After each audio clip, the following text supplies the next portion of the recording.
The poor lass, his lovely wife, had vomited all over the mongrel's cock when he'd tried to thrust it into her mouth. Already beaten himself, and not wanting to cause Ceana further harm, Macrath had not been able to seek his vengeance on the man who dared to touch her.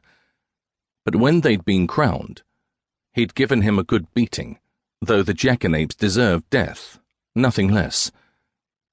Perhaps now Macrath would have his chance to deliver the sentence he truly deserved.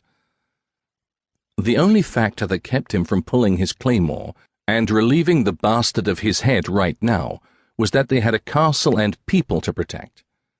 But that didn't mean Macrath wouldn't seek retribution on the battlefield. Oh, he would without question, and he'd take great pleasure in it as well.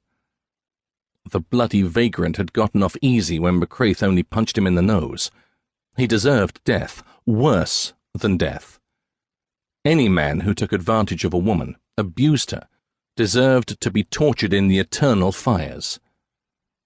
His mount flicked his ears back and forth, trying to figure out whether the tenseness of his master was because an imminent threat was near or not. Macrath stared hard at each of the three men before him. None of them had yet to speak. He stroked a hand over his horse's mane to ease his disquiet. Macrath raised his arm in the air, fingers spread. If they refused to answer, maybe they needed a little added motivation. He didn't need to look behind him to see that his orders had been followed and that the archers had prepared to strike. "What are you doing?" his half-brother Niall asked, brown eyes piercing Macrath's. Macrath had not seen the lad in many years, as he'd been fostered in another household. He'd grown into a man during that time, and a fierce one, from the sound of the anger in his voice. Was he like Victor, or their father? He sat his horse tall. Broad shoulders filled out his shirt, but his muscles had yet to grow into his frame. The hair on his face was also thin, not the scruff of a man grown. "I have asked each of you a question. I'll have my answer now, or my archers will take your lives. You'll not live to see the battle, but I assure you, Sìtheil will win."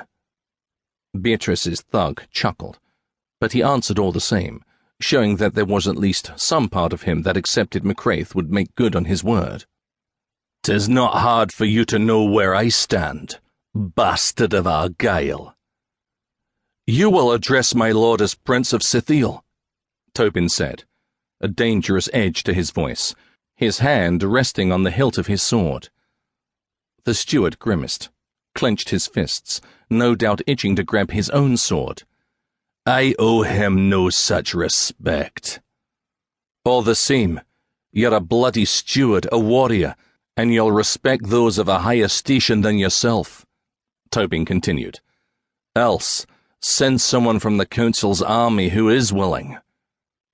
The steward snorted, spitting phlegm onto the ground near their horses' hooves. "Not necessary, Prince. I've been charged by the Royal Council to demand you rescind your title and vacate the castle. Alone.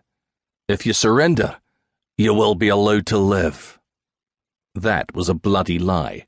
Macrath was certain that as soon as he surrendered, 100 swords would be thrust into his heart. And like hell he'd leave his wife and people to suffer at the hands of the council. Beatrice would torture them all. Macrath gave a ferocious grin. "Be sure to send Lady Beatrice my regards." The man's gaze wavered, and he grunted. What did that waver mean? Had the army not yet been joined by Beatrice? Was she still out in the woods somewhere with her prisoner? Macrath didn't react to the man's slip, and slid his gaze to the king's man. No need to send the bloody steward into a panic. Men like that were even more dangerous. Besides, if Beatrice had not yet made it to her army, there was a chance, though slim. Macrath could find her first. "What message has King Giric sent?" The man kept his gaze steady and unreadable as he said,